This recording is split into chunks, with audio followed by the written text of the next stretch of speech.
अगर आप भी लेना चाहते हैं देश दुनिया की तमाम जानकारी तो आज ही सब्सक्राइब करें हमारे चैनल को। साथ ही नीचे दिए बेल आइकन को जरूर दबाएं ताकि हर अपडेट आप तक पहुंच सके। नमस्कार, बहुत साक्षी न्यूज़ नेटवर्क पर आप सभी का स्वागत है।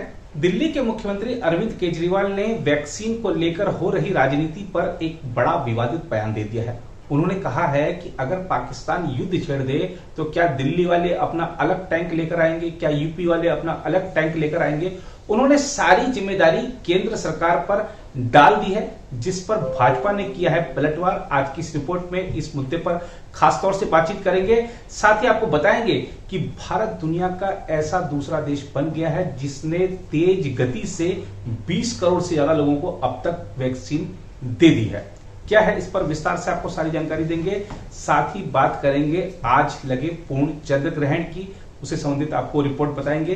लेकिन सबसे पहले बात करते हैं कोरोना वैक्सीन को लेकर हो रही राजनीति की। दिल्ली के मुख्यमंत्री अरविंद केजरीवाल ने कहा है कि कोरोना वायरस संक्रमण के खिलाफ लड़ाई के लिए टीम इंडिया को साथ आना होगा। साथ ही उन्होंने केंद्र से टीके खरीदने और राज्यों में उन्हें बांटने की भी अपील की। केजरीवाल ने पत्रकारों से ऑनलाइन बातचीत में दावा किया कि भारत ने अपना टीकाकरण अभियान 6 माह की देरी से शुरू किया। कोरोना वायरस संक्रमण के खिलाफ लड़ाई में केंद्र को सहयोग देने की बात कहते हुए मुख्यमंत्री ने कहा, हम इस लड़ाई को हार नहीं सकते। अगर केंद्र यह लड़ाई हारता है तो भाजपा नहीं बल्कि भारत लड़ाई हारेगा। दिल्ली में युवाओं की वैक्सीन खत्म हो गई है। पिछले 4 दिनों से युवाओं के वैक्सीनेशन सेंटर बंद पड़े हैं। बुजुर्गों की कोवैक्सीन भी खत्म हो गई है। हमने केंद्र सरकार को लिखा है लेकिन अभी तक वैक्सीन आई नहीं है। और ये केवल दिल्ली की बात नहीं है, देश भर में कई टीका केंद्र बंद हो गए हैं।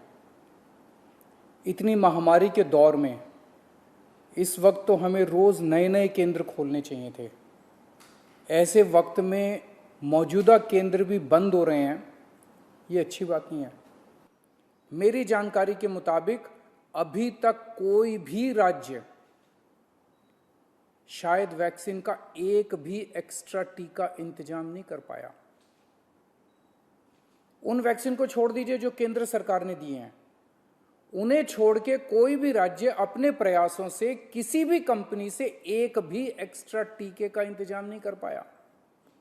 वैक्सीन कंपनियों ने साफ साफ कह दिया कि वे राज्य सरकारों से बात नहीं करेंगे, केवल केंद्र सरकार से बात करेंगे। कई राज्य सरकारों ने ग्लोबल टेंडर निकाले, सारे टेंडर फेल हो गए। एक भी वैक्सीन का टीका अभी तक नहीं आया। तो फिर देश वैक्सीन क्यों नहीं खरीद रहा? इस वक्त हमारा देश कोरोना महामारी के खिलाफ युद्ध कर रहा है। ऐसे युद्ध के समय हम ये नहीं कह सकते कि सब राज्य सरकारें अपना अपना देख लें। कल को अगर पाकिस्तान भारत पे युद्ध करता है तो हम ये थोड़ी कहेंगे कि सारी राज्य सरकारें अपना अपना देख लें, यूपी वाले अपने टैंक खरीद लें, दिल्ली वाले अपने हथियार खरीद लें। ऐसे थोड़ी होता है। हम ये युद्ध किसी भी कीमत पे हार नहीं सकते। भारत ये युद्ध किसी भी कीमत पे हार नहीं सकता। ये वक्त देश की 36 राज्य और यूटी सरकारों को केंद्र सरकार के साथ मिलके टीम इंडिया बन के काम करने का है। ये वक्त देश के 130 करोड़ लोगों को एक होके इस महामारी से मुकाबला करने का है। मैं प्रधानमंत्री जी को कहना चाहता हूं कि इस वक्त देश के सभी मुख्यमंत्री अपनी अपनी राजनीति से ऊपर उठ के, अपनी पार्टीबाजी से ऊपर उठ के देश के सिपाही बन के आपके साथ काम कर रहे हैं। आप हमें जिम्मेदारी दीजिए, हम हर जिम्मेदारी पूरी करेंगे।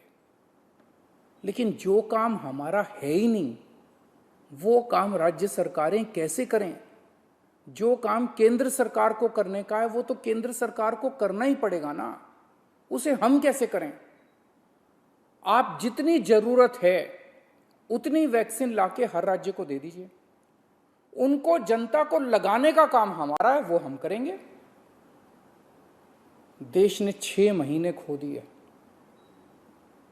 कई घर बर्बाद हो गए, कई जानें चली गई। अब और देरी की तो न जाने कितने और घर बर्बाद हो जाएंगे, कितनी जानें चली जाएंगी। दूसरी ओर टीकाकरण अभियान को लेकर केंद्र सरकार की आलोचना करने के लिए भाजपा ने दिल्ली के मुख्यमंत्री अरविंद केजरीवाल पर निशाना साधा और छवि चमकाने की राजनीति का आरोप लगाते हुए कहा कि उन्हें आरोप लगाव की राजनीति से बाज आना चाहिए।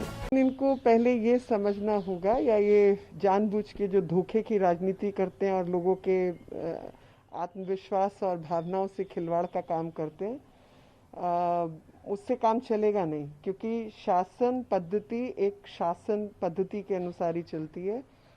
ये युद्ध है और इसलिए केंद्र सरकार कूदी हुई है, लेकिन जिस प्रकार से युद्ध में जो डिफेंस होता है वो डिफेंस केंद्र सरकार के पास है, लेकिन जब गृह युद्ध है और देश के अंदर है तो राज्य सरकारों को काम करना होता है। तो जो स्वास्थ्य है वो राज्य सरकार का विषय है और ये वही राज्य सरकार के लोग हैं जिन्होंने केंद्र सरकार पे प्रेशर बनाया। जब केंद्र सरकार अपने तरीके से हस्तक्षेप करके वैक्सीन देश में बनवा रही थी, पहले तो अगर आप इतिहास देखें वैक्सीनेशन का तो इस देश के अंदर 1950-1955 में बनी हुई वैक्सीन दुनिया भर की 1995 तक आती नहीं थी। हमारे यहाँ पे यूनिवर्सल वैक्सीनेशन नाम की चीज़ नहीं थी, पोलियो जैसी दवाई नहीं थी। तो इस सरकार ने काम करके जो दिसंबर में दुनिया में वैक्सीन बनी, जनवरी में भारत में लागू हुई और भारत में भी लोगों को मिलने लगी, जो कभी हुआ ही नहीं था। और उस समय पर इन सब ने मिलके उन वैक्सीन के खिलाफ आवाज़ उठाई और आपके 3-4 महीने देश के खराब किए और वैक्सीन को भी नुकसान पहुंचाया। लोगों को जो आंकड़े में बढ़ोतरी हुई वो भी ऐसे ही नेताओं के करके हुई। तो जब आपदा के समय पे केंद्र सरकार अगर आके कोई काम करे आपके लिए, तो उसका मतलब ये नहीं है कि राज्य की कोई जिम्मेवारी नहीं है। राज्य ने उस समय लोगों को भ्रमित और गुमराह करने के लिए कहा कि हमें 18 से 45 वालों को भी पहले करना है। तो केंद्र सरकार ने कहा ठीक है जी, आप अपनी व्यवस्था कीजिए, 45 तक वालों की तो हम फ्री व्यवस्था कर रहे हैं, आप 18 से 45 की अपनी व्यवस्था करना चाहते तो कर लीजिए। अब उसका अधिकार आपको दे दिया कि 18 से 45 वाले की व्यवस्था आप कीजिए, तो वो व्यवस्था कर नहीं पाए हैं। अपनी नाकामी और निकम्मापन छुपाने के लिए अब ये दारोमदार केंद्र सरकार को देना चाहते हैं। तो केंद्र सरकार ने कहा कि भाई हमारी तो अपनी पॉलिसी थी, उस पॉलिसी के तहत हम लोग शुरू से एक डाउन स्केल, सबसे पहले सबसे ज़्यादा उम्र वालों को और उसके बाद धीरे धीरे कम उम्र वालों को हम कर रहे हैं। पूरे देश भर में ऐसा ही चल रहा है और पूरी दुनिया में ऐसा चल रहा है।